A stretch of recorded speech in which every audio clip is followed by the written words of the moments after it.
Hey, Impact Church family. It is awesome to be with you again tonight. It's our Focus Friday night.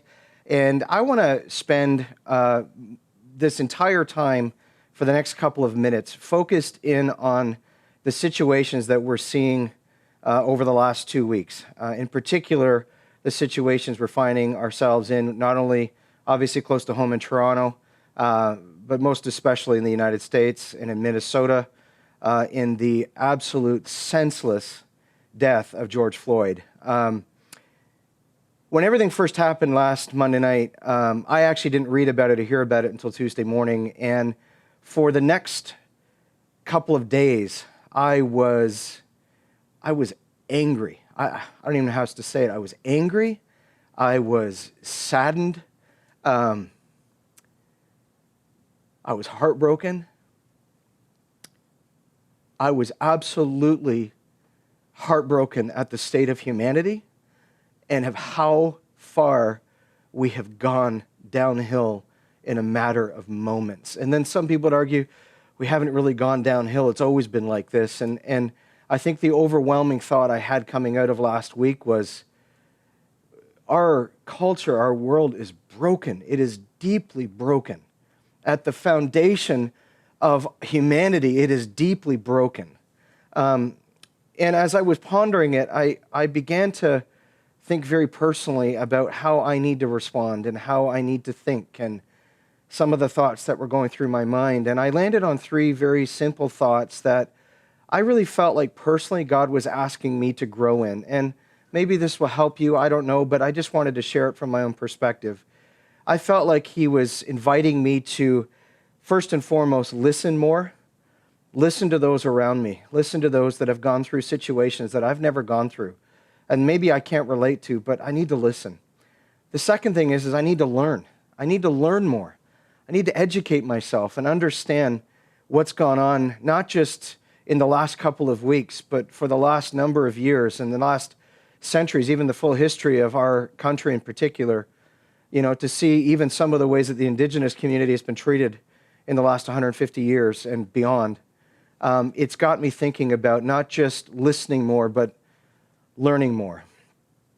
And the third thought is I need to love more. And love just can't be a phrase we use. It can't just be something we post. It can't just be something that we sing songs about or talk about. It has to be love in action. We have to act.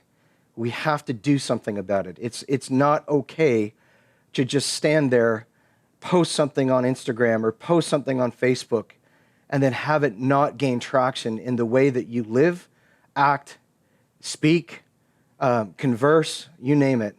We have to do something. So for me personally, I've really been heartbroken, I've been saddened, I've been all of these emotions, but I've landed on these 3 thoughts that I want to listen more, I want to learn more, and I want to love more. There's a second side of this, though, that I want to address. There's the personal side that I just talked about, but there's the pastoral side, there's the Christian side, there's the church side, if we can call it that. And the one conclusion I've come to in observing everything over the last couple of weeks is that our culture is deeply broken. It is broken at its root, it's broken at its foundation, it is anchored to the wrong things, it's anchored to the wrong systems, wrong structures, wrong thought processes, wrong principles, wrong everything. And what it's reminded me of is that at the core, God's desire is to take a very broken, dark world and introduce it to the kingdom of light. The light that will pierce the darkness. The light that will penetrate the darkness.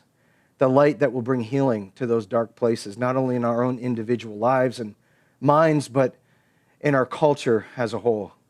And I've been reminded of a quote. I've obviously on Instagram, and I've been seeing a number of things posted in the last number of days. And one quote in particular by Martin Luther King Jr. has caught my attention in the last couple of days. And I wanted to just read it to you. He said this many years ago. He said, "Darkness cannot drive out darkness. Only light can do that. Hate cannot drive out hate. Only love can do that." So we need the light of God's love to bring healing and hope again to our culture, to our nation, to the United States, to nations around the world. We need that love.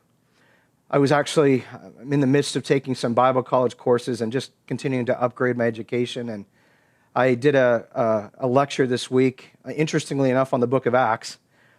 And there was this amazing quote in the middle of this one lecture by Mother Teresa, who obviously lived love on such an incredible level. And she said this. She says, "I found the paradox that if you love until it hurts, there can be no more hurt, only more love."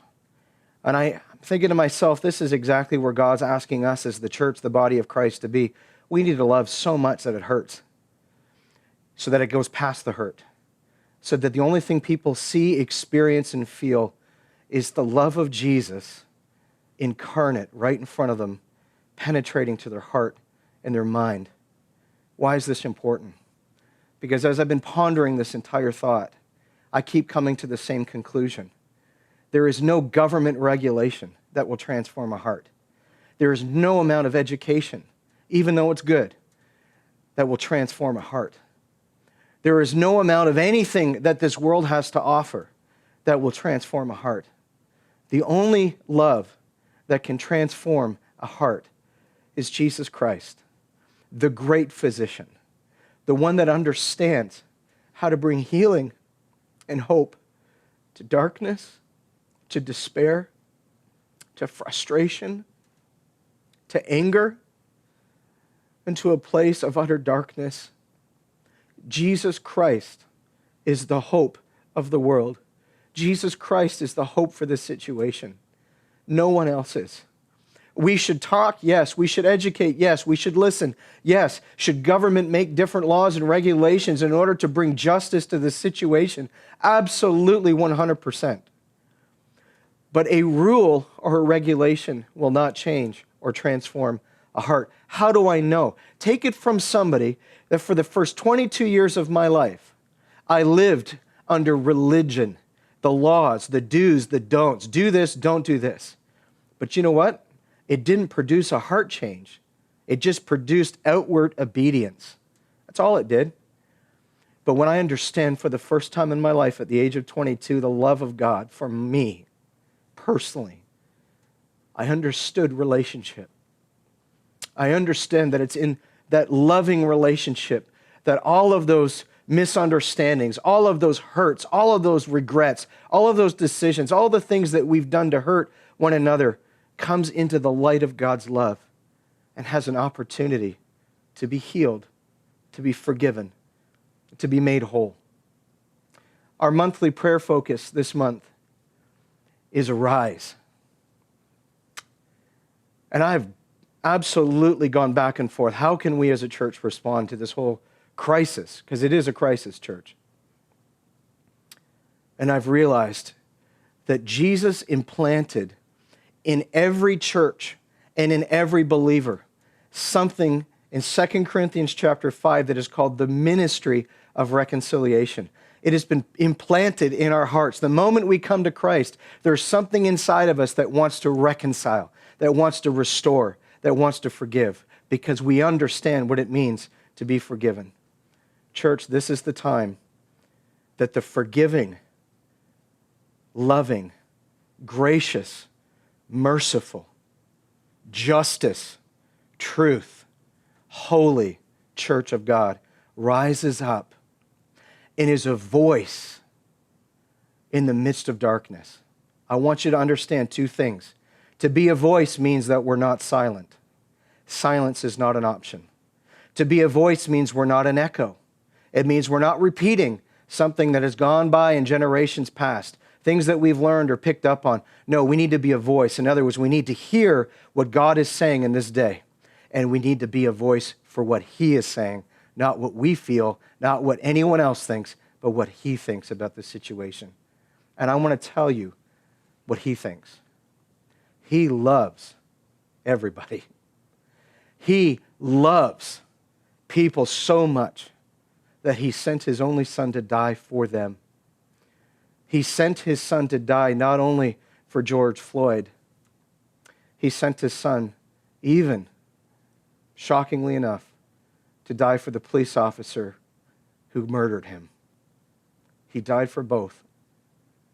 My prayer right now is that we, as an individual believer, would receive the love of the Father for our own lives, that we would process through this situation with Christ, that we would have the courage to listen, to learn, and to love, that we would step out of the shadows and be a voice for those that do not have a voice, to defend and be an advocate for those that have been abused, misused, overlooked, and treated with injustice for centuries. Now is the time, church, to rise and to do what we're called to do. Bless you, church. My continued prayer for you, my continued prayers are for all of this situation and all the people involved in this situation. Love you, church, and just remember to keep this whole situation in prayer as we move forward.